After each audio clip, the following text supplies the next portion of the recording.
ہمیں سب سے زیادہ کس چیز سے ڈرایا جاتا ہے؟ نمبر 1 شرک سے اور نمبر 2 بدعت سے. یہ 2 چیزیں ہی ہیں نا جو آپ سنتے ہیں، بھائی یہ شرک یہ بدعت، یہ شرک یہ بدعت، یہ بدعت یہ شرک، اسی کی تسبیح سنتے ہیں. لیکن آپ حیران ہوں گے، ذرا غور کیجئے گا، میں دھوکے بتانے لگا اور آپ کی آنکھیں کھل جائیں گی. دھوکہ یہ ہوتا ہے کہ جو لوگ یہ کہہ رہے ہوتے ہیں نا کہ یہ شرک اور یہ بدعت ہے، یقین کیجئے ان کو خود پتہ نہیں ہوتا کہ یہ شرک کہتے کس کو اور بدعت کہتے کس کو. کہتے تھے ویسے استغفراللہ پڑھنی چاہیے تھا، کیونکہ انہیں پتہ نہیں انہیں نہ کوئی ہوں. فرض کرو یہ ٹوپی ہے، میں یہ کہتا ہوں کہ یہ پین ہے، پین. میں کیا کہہ رہا ہوں؟ آپ نے ذرا غور کرنا پھر آپ کو سمجھ آئے گی. اور میں کہتا ہوں آپ نے اپنے سروں پہ پین لیا ہوا ہے.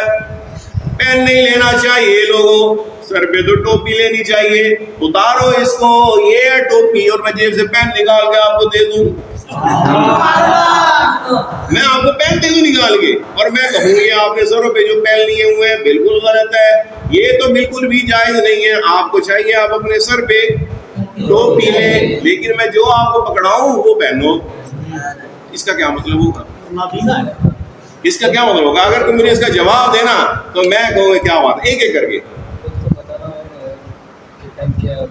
ہاں، یہ مطلب اس کا یہ ہوا کہ مجھے خود نہیں پتا کہ پین کسے کہتے ہیں، اور اگر مجھے پتا ہوتا تو میں ان ٹوپیوں کو پین تو نہ کہتا، اور اپنی جیب میں سے پین نکال کے یہ تو نہ کہتا کہ یہ ٹوپی ہے. تو اس کا مطلب مجھے خود نہیں پتا. آپ یقین کریں کہ 101% اس وقت یہی حال ہے. نہ شرک کی تعریف ہوتا ہے، چاہے وہ جبے میں ہو، کبے میں ہو، وہ جتنا مرضی شیخ الکل بنا ہوا ہو. میں ان سب کی بات کر رہا ہوں، میں ان کی نہیں کر رہا جو گلی محلوں میں یہ گھومتے ہیں اور انہوں نے 2-4 لفظ پڑھے ہوتے ہیں اور وہ کہتے ہیں اے بھائی یہ تو بدعت ہے، اے بھائی یہ تو شرک ہے. میں ان کی نہیں بات کر رہا، میں ان کی بات کر رہا ہوں جن کو شیخ الاسلام بنا کے پیش کیا جاتا ہے، ان کو بھی نہیں پتا. اب میں اس کا آپ کو ثبوت دیتا ہوں، کیونکہ یہ تھا میرا دعویٰ، اور دعوے کے ساتھ دلیل نہ ہونا تو پھر دعویٰ جو ہے نا وہ تام نہیں ہوتا، تو وہ قابل قبول بھی نہیں ہوتا. دلیل کیسے؟ دیکھیں، شرک کسے کہتے ہیں اب میں آپ کو بتاتا ہوں، اور اس کے اوپر آپ کو میں نے موقع دینا ہے، جو آپ نے زور لگانا لگا لو. میں اس سے باہر نہیں جاؤں گا، ایکسٹرا چیز نہیں بیچ میں لے کے آؤں گا. کیوں کہ تعریف اسے کہتے ہیں، یہاں پر اگر طلبہ بیٹھے ہو وہ میری بات کو سمجھیں گے، جو جامع ہو اور مانع ہو. جامع کا مطلب ہے کہ اس نے اپنے تمام افراد کو اپنے اندر لیا ہوا ہو، اور مانع کا مطلب ہے کہ جو غیر ضروری چیز ہے اس کو اس نے اپنے اندر داخل نہ کیا ہو. تو اس کو کہتے ہیں کہ یہ تعریف تام ہے. ٹھیک ہے؟ تو اس لیے جو یہ تعریف کرتے ہیں وہ تعریف پہ یہ 1 منٹ بھی نہیں کھڑے ہوتے. میں آپ کو چور پکڑنے کا طریقہ سکھا رہا ہوں، اور آپ ابھی دیکھنا چور خود پکڑو گے. تعریف کسے کہتے ہیں؟ جو جامع بھی ہو اور معنی بھی ہو. جامع جمع کرنے والی، معنی روکنے والی، یعنی ساری جو ضروری چیزیں ہیں وہ اس کے اندر ہو.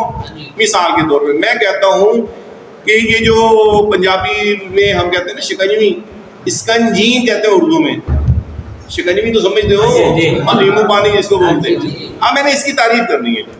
میں کہتا ہوں لیمو پانی یا شکنجی یا اسکنجین اس شربت کو کہتے ہیں جس میں لیمو، نمک اور پانی ہو، اور اگر میٹھی ہے تو پھر اس میں چینی ہو. اب میری یہ تعریف مکمل ہے یا نہیں ہے؟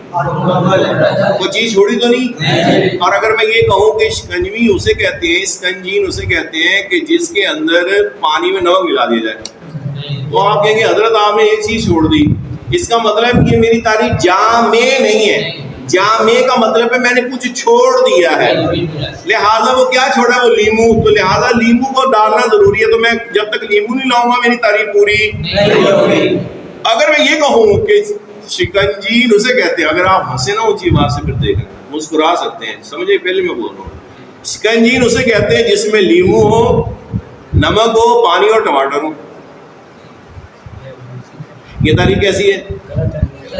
یہ جامع تو ہے، معنی بھی ہے، یعنی اس نے چیزوں کو جمع تو کر لیا ہے لیکن ایکسٹرا چیز بھی آ گئی ہے. اور بھائی ٹماٹر کا کیا کام ہے اسکنجین میں؟ سمجھ نہیں آئی؟ تو اس کا مطلب ہے یہ تعریف درست. جب لیمو نکالا تھا وہ بھی درست نہیں تھی، اور جو فالتو چیز ڈالی ہے، حالانکہ باقی چیزیں پوری ہیں لیکن پھر بھی تعریف درست نہیں ہے۔ اسی طرح کوئی بھی چیز ہو اس کی ایک تعریف ہونی چاہیے، اور تعریف بیان کر کے قلم رکھ دو، اور اب جو بھی اعتراضات ہیں اس تعریف کے اندر ہی آنے چاہیے، باہر نہیں۔ اور اگر کوئی شخص تعریف بیان کرے اور اس کے بعد پھر وہ خود ہی اڈاری مار کے دوسری شاخ پہ چلا جائے تو ہم فوراً کہیں گے کہ اس کی تعریف جو تھی وہ جامع اور مانے نہیں ہے۔ دوسرے لفظوں میں ہم یہ کہیں گے کہ اس کی تعریف بالکل غلط تھی، یہ اپنی تعریف پہ ایک منٹ کے لیے بھی کھڑا نہیں ہوا۔ یعنی اب کوئی میں کہتا ہوں کہ یار اس کا انجین کہتے ہیں جو لیمو پانی نمک یا چینی وغیرہ ہوتا ہے، تو اب اس پہ دنیا جہاں کے لوگ آ جائیں اعتراض کر لیں تو مجھے ہلنا تو نہیں چاہیے نا۔ اگر کوئی کہ آپ نے تو انار ڈالا نہیں تو میں کہوں گا انار کیسے ڈالیں گے، اس کا انجین کی کہاں لکھا ہے کہ جس میں انار بھی ہوتا ہے، یہ لکھا دکھاؤ مجھے۔ تو وہ جتنے مرضی اعتراض کر لے تو میں اپنی جگہ سے نہیں ہل رہا، تو اس کا مطلب میری تعریف بالکل ٹھیک ہے۔ لیکن اگر میں جلدی سے مان جاؤں انار ہاں وہ بھی کبھی کبھی آپ ڈال سکتے ہیں، ہاں وہ کہ شکرکندی ہاں چلو وہ بھی ہوں، وہ شبرات وہ بھی ڈال دیا کرو، تو اس کا مطلب ہے مجھے میری اپنی تعریف ہو۔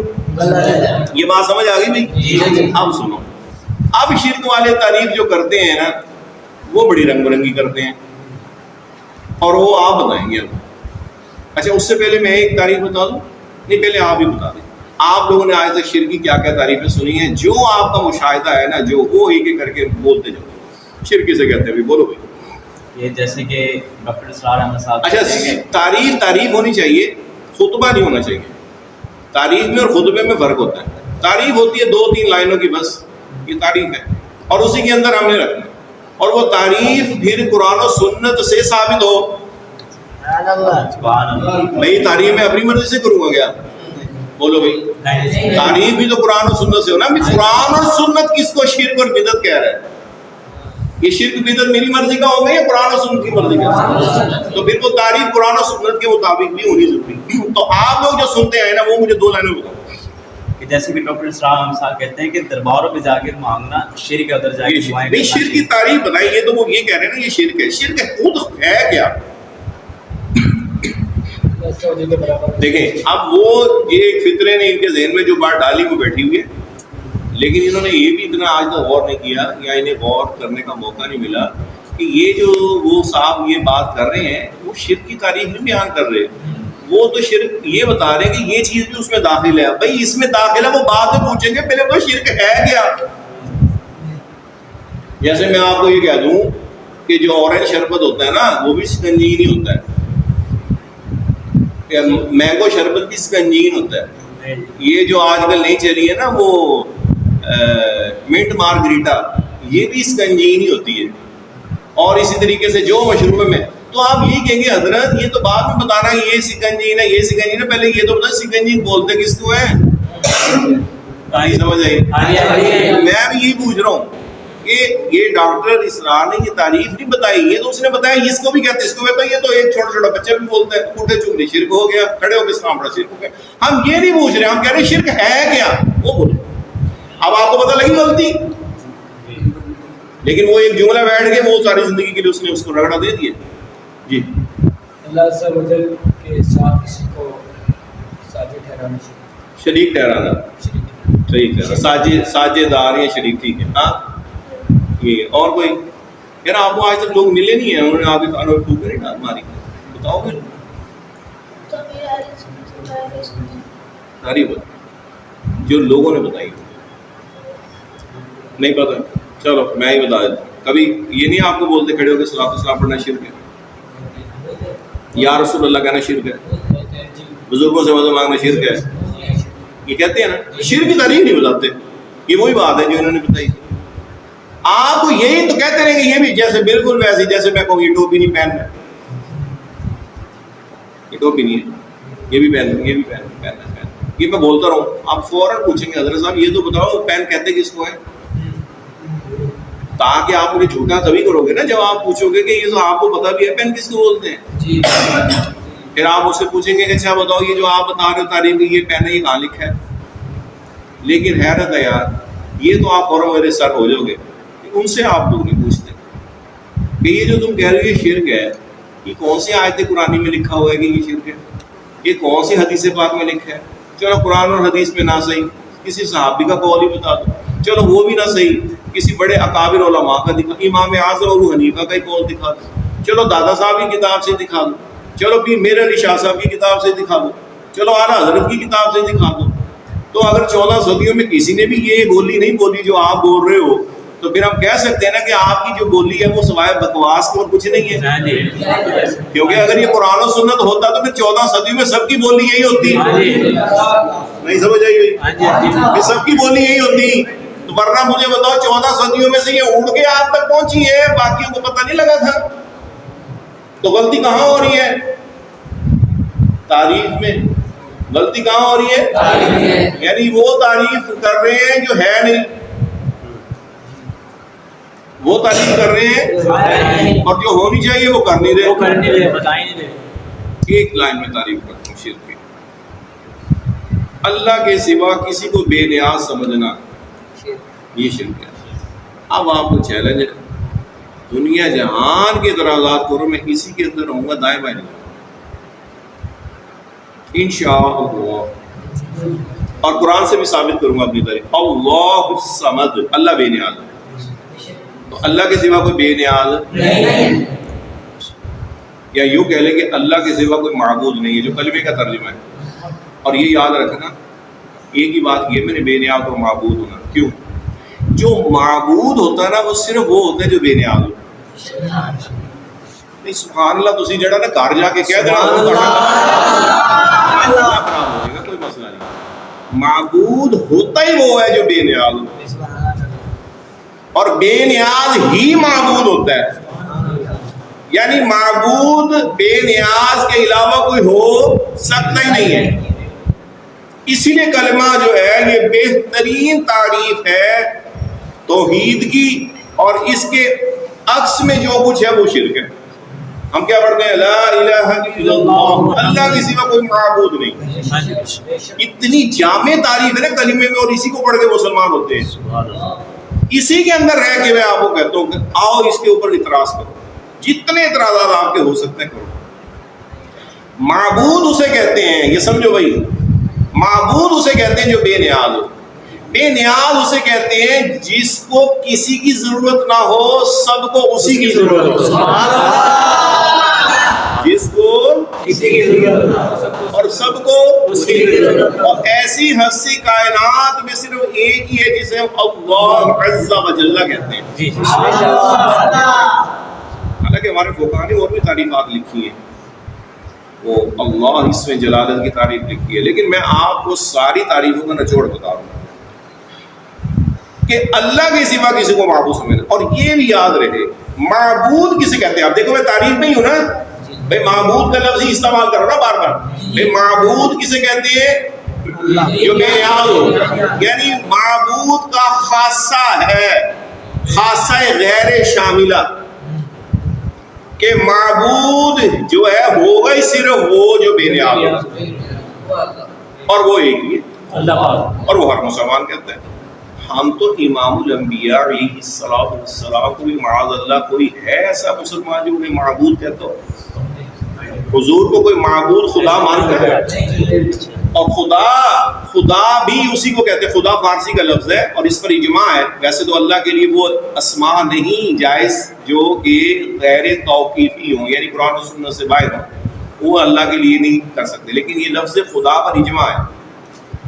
تو خدا فارسی کا لفظ ہے، اس کا مطلب بھی واجب الوجود ہے۔ واجب الوجود اسے کہتے ہیں جو اپنے ہونے میں کسی کا محتاج نہ ہو۔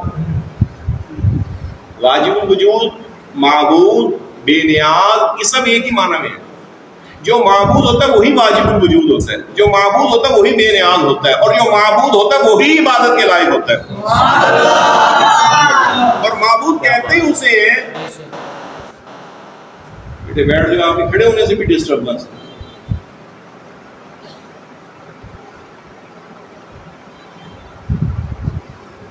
معبود کہتے ہیں اسے ہیں جی جس کی عبادت کی، جس میں مفعول کا صیغہ ہے، معبود بر وزن مفعول، کہ جس کی عبادت۔ معبود کسے کہتے ہیں؟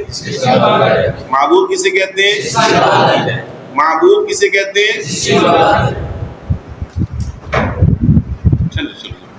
کوئی بات دروازہ لگا دو، اللہ تمہیں خوش رکھے۔ معبود کسے کہتے ہیں؟ جس کی عبادت کی جائے، اور عبادت کس کی جائز ہے؟ صرف جو بے نیاز مانی ابھی نہیں تو ہے ہی اللہ، لیکن معبود کسے کہتے ہیں؟ جو بے نیاز ہے۔ تو بے نیاز جو ہے وہی اس لائق ہے کہ اس کی عبادت کریں۔ کیوں بھائی؟ اسے کسی کی ضرورت نہیں ہے، سب کو اسی کی ضرورت ہے، تو پھر وہی ہوا نا، پھر وہی وہ ہے نا، پھر تو ہی تو ہے۔ بے شک۔ تو یہ ہے۔ اب مجھے بتاؤ، اور یہ بھی یاد رکھنا، تعظیم اور چیز ہے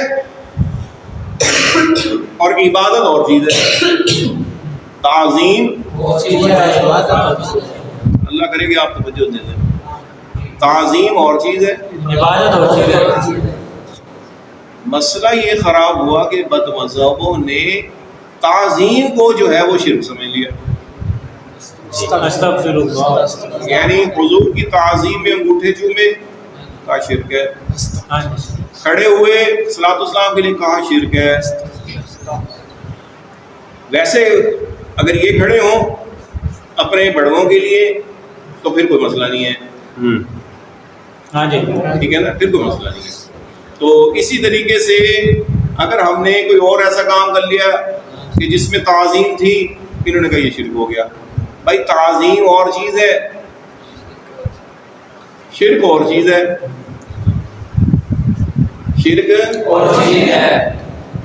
اگر تعظیم حرام ہے بالکل، تو پھر پیر صاحب کی تعظیم بھی جائز نہ ہوئی، پھر استاد کی تعظیم بھی جائز نہ ہوئی، پھر ساری باتیں چھوڑو، ماں باپ کی تعظیم بھی جائز نہ ہوئی۔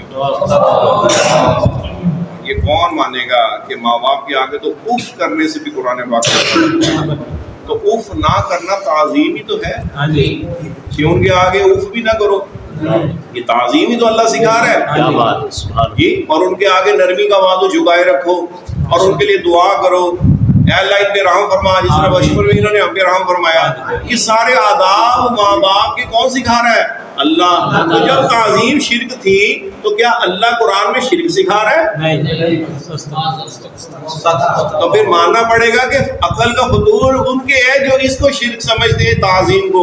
تو جب ماں باپ کی تعظیم حرام نہیں تو پھر بتاؤ ولیوں اور صحابہ کی اور اہل بیت اطہار کی تعظیم حرام کیسے؟ اور اگر ان کی حرام نہیں تو نبیوں کی تعظیم حرام کیسے؟ اور اگر نبیوں کی تعظیم حرام نہیں تو امام الانبیاء کی تعظیم کیسے؟ کیا بات ہے۔ تو تعظیم اور چیز ہے، میں بار بار دوہرا رہا ہوں، یاد کر لو، تعظیم اور چیز ہے، عبادت اور چیز ہے۔ اچھا، عبادت کسے کہتے ہیں؟ کیونکہ معبود سے بات چلی ہے نا، ہم وہیں پہ کھڑے ہیں۔ معبود، معبود اسے کہتے ہیں کہ جس کی تعظیم کے ساتھ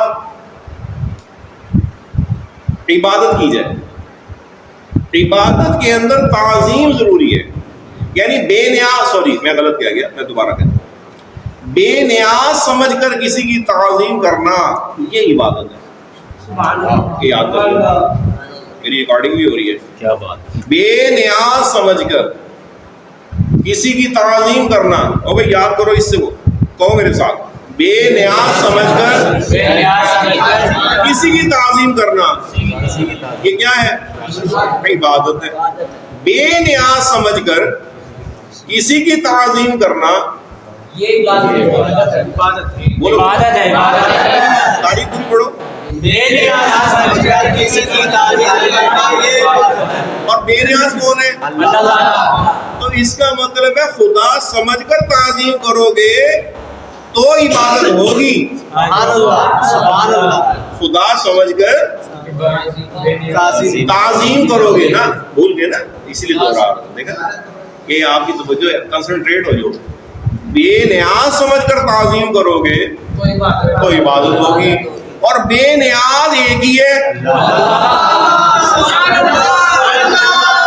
اور اسی کو معبود کہتے ہیں، اور اسی کا ذکر کلمے میں ہے کہ اللہ کے سوا کوئی معبود نہیں، اور معبود ہوتا ہی وہ ہے جو بے نیاز ہو۔ تو بے بے نیاز سمجھ کر جب کسی کی تعظیم کرو گے تو تب شرک ہوگا. یہ ہے شرک کی ڈیفینیشن. تو ہم جس کی بھی تعظیم کرتے ہیں ایک چھوٹے سے بچے سے لے کر اور سرکار علیہ الصلوۃ والسلام کا جتنے بھی درجہ بدرجہ افراد ہماری زندگی میں، ماں باپ ہیں، پیر صاحب ہے، استاد ہے، بڑے ہیں، ساس سسر ہے، کوئی بھی بڑا بھائی ہے، کوئی بھی ہے، اس کا جتنا درجہ اور مقام ہے ان سب کی تعظیم کرتے ہیں کہ نہیں کرتے ہیں؟ ان سب میں سے کس کو خدا سمجھ کر کرتے ہیں؟ کس کو معبود سمجھ کے کرتے ہیں؟ کس کو بے نیاز سمجھ کے کرتے ہیں؟ تو ثابت ہوا پھر تعظیم تو ہے، عبادت نہیں ہے.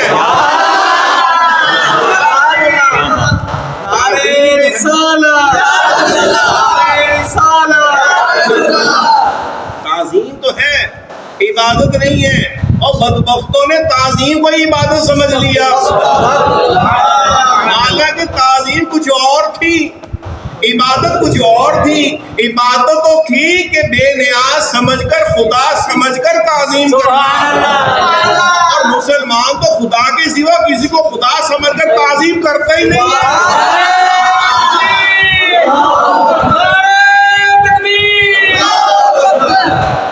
تو پھر شرک کہاں سے ہوا؟ اب آؤ قرآن پاک سے مثال دو. مجھے لگتا ہے اسی میں بیان میرا ہو جائے گا، بیدت کا پھر کبھی سے.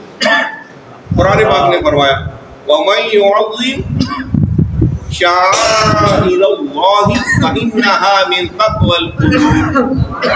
اللہ فرما رہا ہے، غور کرنا بھائی، یہ آیت حوالے کی یاد رکھ لو کہ تعظیم کسی کی جائز ہے کہ نہیں جائز. ماں باپ کا تو بول دیا نا، اب میں سیدھا سیدھا لفظ دکھا رہا ہوں. یہ ایسے کوئی بے عقلے ہوتے ہیں، اپنا مسئلہ ہو کہ قرآن پاک میں بالکل یہ لکھا ہوا دکھاؤ 11ویں شریف کہاں پہ حلال ہے. ہم نے کہا یہ اسی آیت میں لکھا ہوا ہے جس سے تھوڑا پیچھے لکھا ہے کہ پیزا حلال ہے نا، اس کے بالکل ساتھ ہی لکھا ہے 11ویں حلال ہے. وہ ذرا ڈھونڈ کے لاؤ قرآن پاک کیا ہے، جہاں لکھا نا پیزا حلال ہے یہیں پر لکھا ہے 11ویں بھی حلال ہے. کیا بات، سمجھ آئی کہ نہیں آئی؟ نہ پیزا حلال لبنا ہے نہ 11ویں لبنی ہے. اور خدا دے بندے 500 سال بعد حضور غوث پاک اس دنیا میں تشریف لا رہے ہیں، تو 11ویں شریف تو لبنی ہے جا کے. ہر چیز قرآن سے ڈھونڈ، قرآن سے تو پوری نماز نہیں دکھا سکتے. تو قرآن کی تشریح حدیث کرتی ہے، حدیث کی تشریح صحابہ کرتے ہیں، صحابہ کی تشریح تابعین کرتے ہیں. تو میں نے تو پہلے کہا تھا پچھلے بیان میں کہ یہ دین کڑی در کڑی پہنچے، ایک کڑی بھی کاٹو گے تو حضور سے رشتہ ختم ہو جائے گا. ساری کڑیاں ماننی پڑیں گی، پھر مسئلہ سمجھ میں آئے گا. ہمیں پاگل بنایا ہوا ہے کہ ہر چیز قرآن میں دکھاؤ.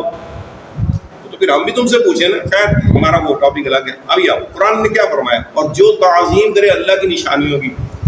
سبحان اللہ، سبحان اللہ. اب اگلا جملہ یہی ہونا چاہیے تھا نا، ان کی اگر مانے کہ اس کو جہنم میں ڈال دیں گے، کیونکہ اللہ کی جو نشانی ہے وہ اللہ تو نہیں ہے نا. نہیں سمجھ آ رہی، کوئی ہل جل ہو رہی ہے، کیا چکر ہے بھائی؟ ذرا توجہ رکھو. جو اللہ کی نشانیوں کی تعظیم کرے اللہ فرماتا ہے، تو اب اس کی جزا ہی، اگر ان کی مانے تو پھر یہ جزا ہونی چاہیے تھی کہ اس کو ہم جہنم میں ڈالیں گے، کیونکہ اللہ کی نشانیاں اللہ نہیں ہے. کیونکہ قرآن فرماتا ہے نا ان الصفا والمروہ من شعائر اللہ، بے شک صفا اور مروہ اللہ کی نشانی ہے. بھائی صفا مروہ اللہ کی نشانیاں، اللہ تو نہیں ہے. اور اللہ فرماتا ہے جو اللہ کی نشانیوں کی تعظیم کرے. ابھی میں نے جزا نہیں بتائی، میں ان کی بات کر رہا ہوں کہ ان کی جزا مطابق تو پھر یہی ہونا چاہیے تھا نا کہ جو اللہ کی نشانی کی تعظیم کرے، چونکہ وہ اللہ نہیں ہے لہٰذا اسے جہنم میں ڈالیں گے. نہیں، اللہ فرماتے ہیں یہ تو دلوں کی پرہیزگاری ہے. یعنی جو اللہ کی نشانیوں کی تعظیم کرتا ہے یہ تو دلوں کا تقویٰ ہے، یہ تو دلوں کی پرہیزگاری ہے. یہ قرآن فرما رہا ہے.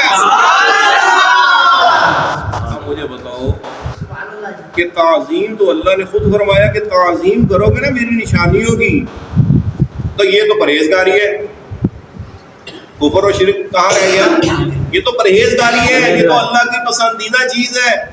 کیوں کہ تعظیم اور چیز ہے، عبادت تعظیم اور چیز ہے، عبادت کسے کہتے ہیں بھائی آپ بتائیں؟ میں کہا تھوڑی سبحان اللہ بڑی اچھی ہے نا تو تم تعریف بھی جانتی ہوئے گی نا، کیا ہوں نہیں پتہ لگتا کسے کہتے ہیں. باقی کوشش کرو تعریف یاد کرو، سبحان اللہ باہر اچھی نہ کٹو. اب پھر سنو، عبادت کہتے ہیں کسی کو بے نیاز سمجھ کر اس کی تعظیم کرنا، یا معبود سمجھ کر تعظیم کرنا، یہ بھی کہہ سکتے ہیں، یا خدا سمجھ، ایک ہی جملہ ہے نا، خدا، معبود، بے نیاز، یہ سب ایک ہی بات ہے بھائی، یہ ان سے باہر نہیں ہے۔ خدا سمجھ کر تعظیم کرنا، معبود سمجھ کر تعظیم کرنا، یا بے نیاز سمجھ کر تعظیم کرنا، کیونکہ معبود وہی ہوتا ہے جو بے نیاز ہوتا ہے، جو بے نیاز ہوتا ہے وہی خدا ہوتا ہے۔ تو اس لیے اس کو کہیں گے کیا؟ عبادت۔ تو صرف تعظیم عبادت نہیں ہے، صرف تعظیم عبادت نہیں ہے۔ تو گویا شرک کیا ہے کہ جب ہم کسی غیر کو، اللہ کے علاوہ کسی کو خدا سمجھ کر اس کی تعظیم کریں، معبود سمجھ پہ، یاد ہوگی جی صحیح میں سنا یہی طریقہ دوبارہ جو آپ کو یاد کرائی ہے۔ اب عبادت کسے کہتے ہیں؟ نہیں، شرک کسے کہتے ہیں؟ نہیں یاد کیا، یہ اسی لیے بار بار پھر میں، کوئی مسئلہ نہیں، آپ میرے بھائی ہیں، سیکھنے کے لیے آئے، پھر دوبارہ کنسنٹریشن رکھنی ہے۔ خدا سمجھ کر کسی کی تعظیم کریں نا، عزت کریں، یہ شرک ہے کسی اور کو۔ اور عبادت کہتے ہیں خدا سمجھ کر تعظیم کرنا، اور عبادت صرف کس کی جائز ہے؟ کسی اور کی کریں گے تو شرک ہو جائے گا، یعنی اور اس لیے عبادت کی تعریف کیا ہوئی؟ خدا سمجھ کر تعظیم کرنا، یہ بولیں آپ، خدا سمجھ کر، خدا سمجھ کر، آپ بولیں، آپ بولیں، تعظیم کرنا، تعظیم کا لفظ بولیں، خدا سمجھ کر تعظیم کرنا، یا تعریف کی حاصل ہے لیکن تعظیم بولو آپ۔ خدا سمجھ کر تعظیم کرنا کیا ہوگے گا؟ شرک ہے، یعنی عبادت ہے، یوں کہہ لیں خدا سمجھ کر تعظیم کرنا عبادت ہے، اور عبادت صرف اللہ کی ہے، اللہ کے علاوہ کسی کریں گے تو شرک ہو جائے گا۔ یعنی شرک لوگوں کے لیے ہے، اللہ کے لیے یہی توحید ہے کہ اللہ کو اگر آپ معبود سمجھ کر، خدا سمجھ کر تعظیم کریں گے تو یہ عبادت ہو جائے گی۔ خدا سمجھ کر یعنی تصور خدا کا ہونا لازمی ہے، پھر اگر آپ کھڑے ہوں گے تو عبادت بنے گا، اور یہ کہتے ہیں ویسے کھڑے ہو گئے تو شرک ہو گیا۔ بھائی حضور کو تو خدا کا بندہ سمجھ کر تعظیم کی ہے نا، اور خدا سمجھتے پھر کھڑے ہوتے پھر کہتے شرک ہے، تو ہم نے تو خدا نہیں سمجھا، لہٰذا خدا سمجھ کر جب تم کرو گے تعظیم تو پھر شرک ہوگی۔ اور اگر صرف تعظیم ہی شرک ہو تو پھر قرآن کیوں فرما رہا ہے کہ جس نے میری نشانیوں کی تعظیم کی تو یہ دلوں کی پرہیزگاری ہے؟ اس کا مطلب ہے اللہ کیا چاہتا ہے کہ میری نشانیوں کی تعظیم، اور پھر بتا بھی دیا کہ صفا اور مروہ میری نشانی ہے۔ صفا اور مروہ، صفا مروہ سمجھتے ہیں، یہاں 7 چکر لگتے ہیں، اللہ فرماتے ہیں یہ میری نشانی ہے، اور جو ان کی تعظیم کرے گا، ان الصفا والمروہ من شعائر اللہ، یہ اللہ کی نشانی ہے۔ اور اگر کیا حکم دیا تھا کہ جو میری نشانیوں کی تعظیم کرے گا وہ دلوں کی پرہیزگاری، تو نتیجہ کیا نکلا کہ صفا اور مروہ کی تعظیم کرنا دلوں کی پرہیزگاری ہے۔ یہ بات سمجھ آئی؟ بولو بھائی جی۔ اچھا اب سنو، یہ اس کی کیوں ہے اللہ کی نشانی، یہ بھی ذرا سمجھو۔ بھائی صفا مروہ وہ پہاڑی ہیں جہاں پر نبی نہیں، نبی کی زوجہ، ہم مومنوں کی ماں سیدہ ہاجرہ طیبہ طاہرہ رضی اللہ تعالی عنہ، آپ وہاں پر آپ نے 7 چکر لگائے، اور وہ وہاں پر پھر جناب سیدنا، اچھا انہوں نے 7 چکر لگائے، ٹھیک ہے۔ اب وہ اللہ کی ولیہ تھی، مومنہ تھی، جنہوں نے اللہ کے حکم سے، مکہ شریف میں اس وقت کوئی آبادی نہیں تھی، کوئی انسان بھی نہیں تھا، اور تنے تنہا دھوپ اندھیرے میں آج روشنی ہی روشنی آپ کو نظر آتی ہیں۔ وہاں جناب ابراہیم علیہ السلام ان کو اور اپنے ننھے منھے سیدنا اسماعیل علیہ السلام کو چھوڑ کر چلے گئے اللہ کے حکم سے، اور وہاں پر ننھے منھے اسماعیل علیہ السلام کی پیاس کی وجہ سے وہ 7 چکر لگائے۔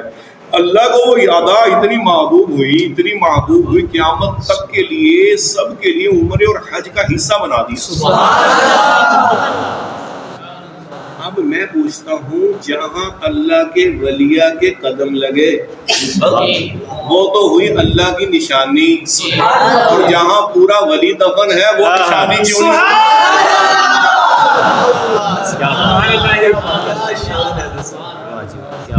وہ شرک اڈا کہاں سے ہو گیا بھائی؟ ولیہ کے پاؤں لگے تو نشانی ہو گئی، اور ولی خود دفن ہوا تو شرک ہو گیا۔ شرک کا اڈا ہو گیا. جی بولے بھائی نہیں جی بھائی خود بتاؤ نا, پیر لگے تو نشانی ہو جائے اور ولی خود دفن ہو تو پھر برکتیں کیا ہوں گی. اس لیے شرک اور چیز ہے, تعظیم اور چیز ہے. اور شرک تب ہوتا ہے جب خدا سمجھ کر تعظیم کی جائے, خدا سمجھ کر تعظیم کی جائے, خدا سمجھ کر. اور شرک اور توحید کیا ہے؟ شرک کی جو تعریف ہم نے بتائی کہ اللہ کے سوا کسی کو معبود نہیں سمجھنا. اور معبود کسے کہتے ہیں؟ جو بے نیاز. بے نیاز کسے کہتے ہیں؟ جس کو کسی کی ضرورت نہ ہو, سب کو اسی کی ضرورت ہو. اب آپ جاہل سے جاہل شخص کو کسی مزار پہ چلے جائے جس نے بھلے سجدہ بھی کر رہا ہو, سجدہ کرنا حرام ہے ہمارے شریعت میں, کفر نہیں ہے, شرک نہیں ہے. بھئی یہ بند کریں ٹون میں, کفر نہیں ہے شرک. یہ سجدہ کرنا ہماری شریعت میں کفر شرک نہیں ہے, بشرطے کہ تعظیم کی نیت سے کیا ہو. اب وہ جو سجدے میں پڑا ہے, اگر کوئی شخص وہ جاہل ہے, گناہ کبیرہ کر رہا ہے, اس کو نہیں کرنا چاہیے, لیکن آپ پھر بھی اس کو ذرا کبھی چیک کریں, پوچھیں. یا آج آپ کو میں چیلنج دے رہا ہوں, اسے کہیں حضرت صاحب یہ جو آپ نے سجدہ کیا ہے اس ولی کو, اس صاحب مزار کو کیا سمجھ کے کیا ہے؟ خدا سمجھ کر. وہ فوراً کہے گا او بھائی کیا بات کر رہے ہو, میں تو انہیں اللہ کا ولی سمجھتا ہوں, اللہ کا بندہ سمجھتا ہوں. سبحان اللہ. ثابت ہوا جاہل سے جاہل مسلمان بھی شرک نہیں کرتا. یہ جائے گا کہ دیندار علماء, حفاظ, طلباء اور ہمارے جو ایک تھوڑی سی جانکاری رکھنے والی عوام ہے اس کے ذمے یہ فٹ کر دیا جائے. اور میں نے آپ کو بتایا تھا کہ مولا علی پاک کو بھی یہی حکم لگایا تھا کہ اشرکت یا علی, علی آپ نے تو شرک کر دیا. پھر وہ میں نے پورا واقعہ بتایا تھا, وہ دہرانے کی ضرورت نہیں ہے. تو اس لیے شرک تب ہوگا جب خدا سمجھ کر سجدہ کریں گے. شرک تب ہوگا جب خدا سمجھ کر ہاتھ باندھ کے کھڑے ہوں گے, یا بھلے یوں ہی کھڑے ہوں, کوئی مسئلہ نہیں. ورنہ تو کھڑا ہونا ہی جائز نہیں ہوگا. جیسے کھڑے ہوئے کوئی نہ کوئی تو آگے ہوتا ہی ہے, وہ کہیں گے یہ دیکھو شرک کر رہے ہیں. پھر تو جوتے کے تسمے میں نہیں باندھ سکتے, جیسے جھکیں گے کہیں گے دیکھو رکوع کر رہے ہیں.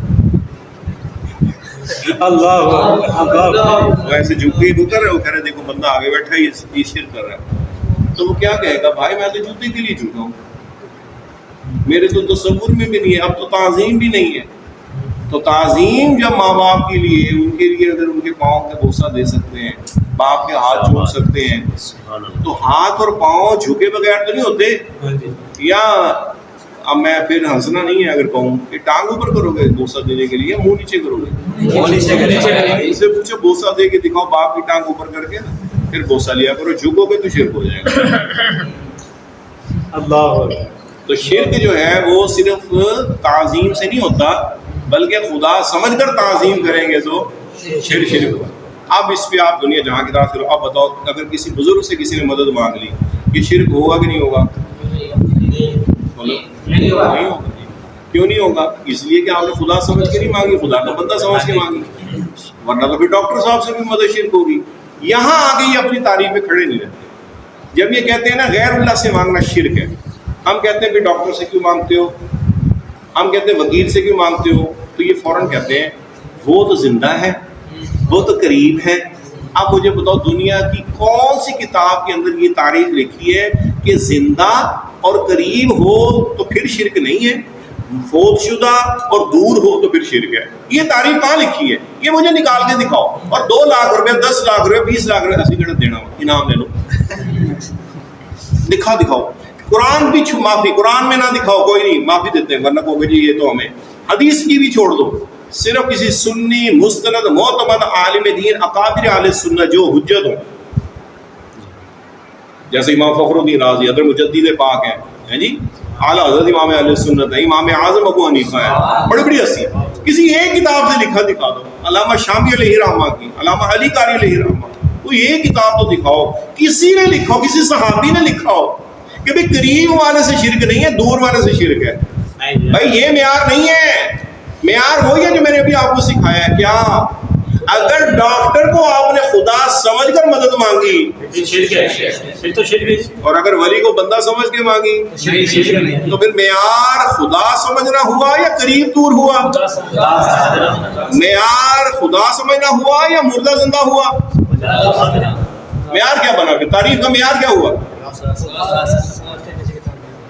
معیار ہے خدا سمجھنا. سمجھا کہ نہیں سمجھا؟ سمجھا، شرک ہو گیا. بھلے زندہ تھا یا فوت شدہ تھا، بت تھا یا وہ کوئی اور چیز تھی، ہو گیا شرک. اور اگر خدا نہیں سمجھا نہیں ہے، ٹھیک ہے، تو پھر بزرگوں سے مانگ سکتے. اب اس میں یہ آپ کو کلیئر ہوا کہ نہیں ہوا؟ اور ہو سکتا ہے کوئی زیادہ عقل مند ہو کے پھر بتوں سے بھی مانگ لیا کرو، خدا نہ سمجھو بس. ہم نے کہا نہیں، وہ معروف ہو چکے کہ ان کا ٹائٹل ہی اللہ کا دشمنی، اللہ کی دشمنی ہے. بت جو ہے یہ ٹائٹل بن گئے ہیں شرک کا، کفر کا.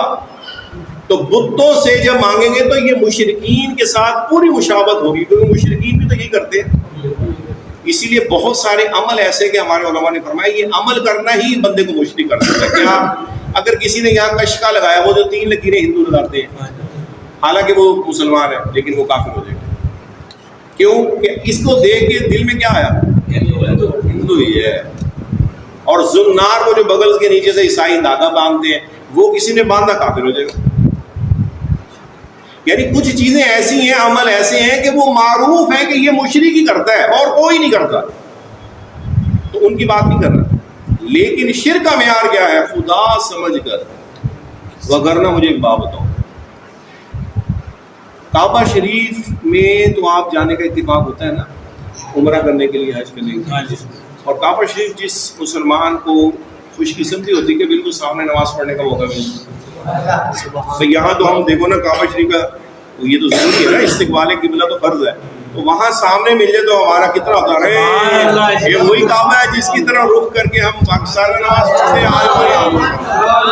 اب جس نے عین کعبہ کے سامنے نیت باندھی اور ساتھ ہی کوئی عقل مند بیٹھا اور وہ کہے کہ بھائی تو نے تو شرک کر دیا، تو کہ کیسے؟ کہہ رہا تو پتھروں کی عبادت کر رہے ہیں. چلو ہندو ہی اعتراض کر دے، اور وہ کرتے بھی ہیں کہ اگر ہم بتوں کی پوچھتے ہیں تم بھی تو کعبے کو پوچھتے ہو. ہم نے کہا بے وقوف، ہم کعبے کو پوچھتے نہیں ہیں، ہم کعبے کو کی عبادت نہیں کرتے، کعبے کی طرف منہ کرتے ہیں. منہ کرنا اور ہوتا ہے، عبادت کرنا اور ہوتا ہے. اچھا جی، عبادت کسے کہتے ہیں؟ وہی خدا سمجھ کر تعظیم کرنا عبادت ہے. ہم کعبے کی تعظیم کرتے ہیں پر خدا نہیں سمجھتے، خدا کا گھر سمجھتے ہیں. تو لہٰذا جب ایک مسلمان جب عین پتھروں کی دیوار کے آگے نماز پڑھ رہے ہیں اور آپ پھر بھی کہہ رہے نہیں مومن ہے مسلمان ہے، کیوں؟ کیونکہ آپ جانتے ہیں کہ اس کے دل میں عبادت خدا کی ہے، منہ ادھر ہے.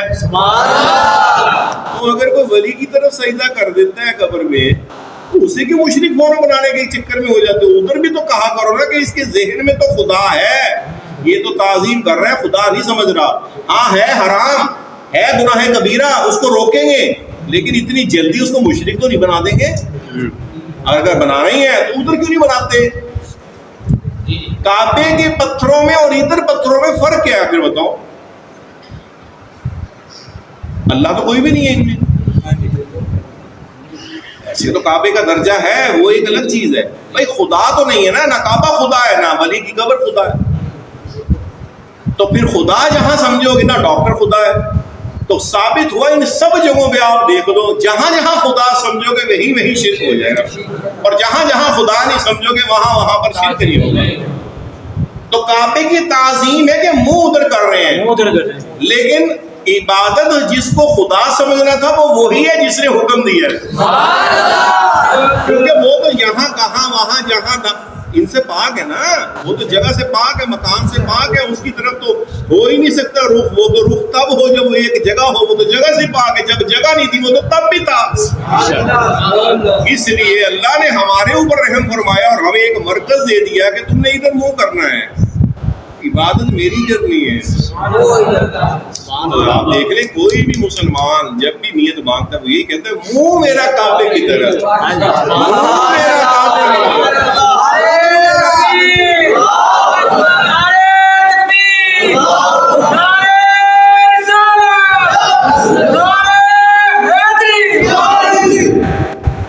میرا کعبے کی طرف 4 رکعت نماز فرض اللہ تعالیٰ کے. اچھا سنتوں میں بھی بعضوں کو غلط فہمی ہو جو کہتے ہیں جی ہم کہتے ہیں سنت رسول اللہ کی. میں نے کہا یہاں تک تو ٹھیک ہے, یہ نہیں کہنا سنت رسول اللہ کے لیے, یہ نہیں کہنا. سنت بھی اللہ کے لیے ہے, کیونکہ عبادت تو ہے ہی اللہ کے لیے, عبادت تو کسی کی ہو ہی نہیں سکتی. یہ تو نسبت بولتے ہیں, یا اللہ 4 کا نماز سنت نبی پاک علیہ الصلوۃ والسلام کی, یعنی حضور نے یہ طریقہ بتایا ہے. لیکن کہیں گے یہی کہ یا اللہ 4 کا نماز سنت تیری رضا کے لیے, تجھے خوش کرنے کے لیے, تیری عبادت کے لیے, دل میں یہی ہونا چاہیے. تو جب منہ قبلے کی طرف ہو کے شرک نہیں ہوتا اور وہاں پر وہ جان چھڑائیں گے, اچھا ان سے پوچھے نا تم انہیں کو بولو بولے تم شرک کرتے ہو, کیونکہ نہیں ہم تو اللہ کی, کہنا کہاں لکھا ہے, دماغ میں ہی ہے نا. تو پھر مسلمانوں کے بھی دماغ کو تم چیک کر لیتے ہو, ویسے کہتے ہو نبی کو علم غیب نہیں اور تمہیں غیب ہو جاتا ہے. ہمارے کے دماغ کرتے رہتے ہو اور یہ کہتے ہیں نبی کو تو دیوار کا علم نہیں ہے. تو اس لیے عبادت تصور کا نام ہے کہ کیا سمجھ کر آپ نے کسی سے مانگا, کیا سمجھ کر آپ نے کسی کی تعظیم کی. خدا سمجھ کر مانگا کسی اور سے تو شرک ہوا, خدا سمجھ کر تعظیم کی تو شرک ہوا, اور خدا کے ساتھ یہ معاملہ کیا تو عین توحید اور عبادت. بس آج کے لیے اتنا ہی کافی. اس پر کوئی اعتراض کرنا چاہے اس موضوع پر, یوسف بھائی آپ کے علاوہ آپ نے بعد میں کرنا ہے, تو وہ آپ نے مجھے اب کرنے ہیں کہ جی اچھا اگر یوں ہے تو پھر یوں, اور میں اگر تعریف سے باہر نکل جاؤں تو پھر جو مجھے بتانا. اور ان سے پوچھو ذرا سی تعریف کرو گے اور وہ کہ اچھا پھر یہ کیوں ہے تو پھر فوراً پھڑکی مار لیں گے, یہ تو یوں ہے, نہیں وہ تو پھر یوں ہے, نہیں یہ تو ثابت ہے, یہ تو ہمارے نبی پاک نے بھی ایسی مدد مانگی ہے, نہیں وہ دکھاؤ نا ما فوق الاسباب ہو ما تحت الاسباب رہی ہے. کوئی قید کسی کتاب میں دنیا کی نہیں لکھی ہوئی, سب ڈرامہ ہے, سب فضول ہے, سب پاگل بنانے والے کام ہیں. ما فوق الاسباب ہو ما تحت الاسباب, ما فوق الاسباب کا مطلب ہے کہ یہی بیٹھے بیٹھے کام ہو جائے, ما تحت الاسباب کا مطلب ہے کہ میں پیسے نکال کے پھر آپ کی مدد کروں, اور ما فوق الاسباب ہے میں ادھر سے پھونک ماروں اور آپ کا کام ہو جائے. تو دونوں مددیں جو ہیں وہ اللہ کے حکم سے ہی ہوتی ہیں. اور ہمارا عقیدہ ہے کہ حضور مدد فرمائیں یا حضور کے غلام مدد فرمائیں, اللہ چاہے گا تو مدد ہوگی, اور اللہ نے ان کو طاقت دی ہے, اسی لیے اللہ کا بندہ سمجھ کے مانگتے ہیں. اور اگر وہ نہیں کیوں اللہ سے ہی مانگو تو ہم کہتے ہیں ٹھیک ہے دنیاوی کام بھی اللہ سے مانگو. وہ کہتے ہیں نہیں یہاں پہ ایاک نستعین, ہم تیری ہی عبادت کرتے ہیں. میں نے کہا بھی اللہ تو دنیا والی عبادت بھی تو اللہ کر سکتا ہے, یا تو بولو اللہ دین والے ہو, ما فوق الاسباب مدد کرتا ہے, ما تحت الاسباب مدد نہیں کرتا. معاذ اللہ تم شرک تو تم کر رہے ہو. ہمارا عقیدہ ہے کہ اللہ جو ہے چاہے ہمیں دنیاوی سبب سے مدد ملے تو بھی اللہ نے کی, اور اگر ہمارا کام کوئی کرامت کے ساتھ ہو جائے تو بھی اللہ نے مدد کی. تو کی تو اللہ نہیں ہے نا, حقیقی مدد اللہ ہی کی ہے, حقیقی طاقت اللہ ہی کی ہے. تو اس لیے شرک نہیں ہے. تو جب ہم یہ تعریف فٹ کرتے ہیں تو دیکھ لو ہر جگہ فٹ ہو رہی ہے, اور جب یہ کرتے ہیں تو پھر جب ہم ان سے پوچھتے ہیں کہ اچھا اگر یہ شرک ہے, یا آپ نے گھر کے باہر اپنی نیم پلیٹ لگائی ہوئی ہے ملک صاحب, تو حضرت یہ گھر آپ کا میرا, شرک کر دیا نا. پھر اگر ایسے ملے تو ہم کہیں گے آپ شرک کر دیا نا, یہ کیسے شرک ہو گیا؟ ہم نے کہا قرآن تو فرماتا ہے للہ ما فی السماوات و ما فی الارض, اللہ ہی کا ہے جو کچھ آسمانوں میں جو کچھ زمین میں. اوے 5 مرتبہ ٹکڑا دینا کتوں ہو گیا, اوے یہ رجسٹری تیرے نام کتوں ہو گئی, اللہ کا ہے جو کچھ ہے, جو کچھ ہے تیرا کیسے ہو گیا؟ کیا جواب دیں گے؟ اللہ نے مجھے بنایا ہے مالک. میں نے کہا ہاں اللہ نے حضور کو مالک بنایا, میں تو مالک ہی کہوں گا, یہ ہو مالک کے حبیب, میں تو مالک ہی کہوں گا, یہ ہو مالک کے حبیب. یعنی محبوب و محب میں نہیں میرا تیرا, یعنی محبوب و محب میں نہیں میرا تیرا. یہ دیارہ حضرت یہ عقیدہ بیان فرما ہے, کیونکہ اللہ نے محبوبیت کے مقام جو ہے حضور کو جس پر فائز فرمایا, تو اللہ نے ساری جو ایک یوں کہنا چاہیے خزانوں کی چابیاں جو زمین کی تھیں آسمانوں کی تو حضور کو عطا فرما دی. سبحان اللہ. اور حضور اس میں اللہ کے حکم سے جیسے چاہیں جس کو جو نوازے. سبحان اللہ. تو اس لیے اللہ کی عطا سے کوئی شرک نہیں ہے. اور جتنی آیتوں کے اندر ہے کہ آپ کچھ نہیں کر سکتے، آپ ایسا نہیں کر سکتے، وہاں مقصد ہے کہ آپ اپنی مرضی سے کچھ نہیں کر سکتے، اللہ کی مدد کے بغیر نہیں کر سکتے. لیکن جہاں اللہ کی مدد کے ساتھ کر سکتے ہیں تو وہاں تو اللہ پاک وہ تو پھر آیتیں اگر میں بتاؤں تو پھر اس میں اور وہ ٹائم لگ جائے گا. تو بہرحال یہ ظاہر ہے وسیع ٹاپک ہے، لیکن میں نے اس کا ایک ایسا پہلو بتایا جس میں آپ کو اندازہ ہو گیا ہے. آپ اس پہ کسی طرح کا کوئی سوال ہو، اعتراض ہو، وہ آپ کر دیں کہ جی اگر آپ یہ تعریف بیان کرتے ہیں تو پھر یہ کیسے ہوگا، یوں کریں آپ ذرا اعتراض کریں.